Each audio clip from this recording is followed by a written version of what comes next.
বন্ধুরা, আশা করি সবাই ভালো আছেন। তো ভাই আজকে একটা কথা বলতে শোনেন ভাই। 10 তলা স্থিত ভাই কিন্তু গাছতলা অনেক শান্তি। এই কথাটা মানে বলতেছি কি যে ভাই, এই কথাটা মানে যে আজকে ভাই এই যে আমরা অনেক কষ্ট ক্লাস করেছি, কিন্তু ভাই কিন্তু 10 তলা আমরা যখন থাকি না ভাই, তার সাথে করলাম গাছতলা অনেক শান্তি।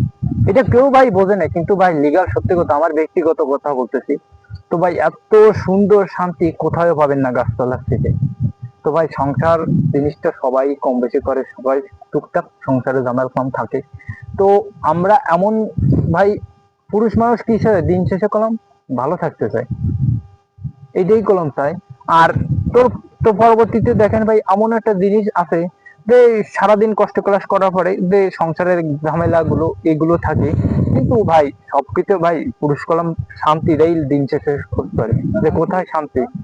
আর তার পরবর্তীতে ভাই আর তারপরে একটা কথা বলতে যে ভাই দেখেন, আমার নদীর সাইডে তো আছে আজকে, তো জাহাজ যাইতেছে। তো ওই কথাটা দেখে আজকে খুব মনে পড়লো, আপনারা মনে কিছু করবেন না, আর আমার কথা যদি বলতে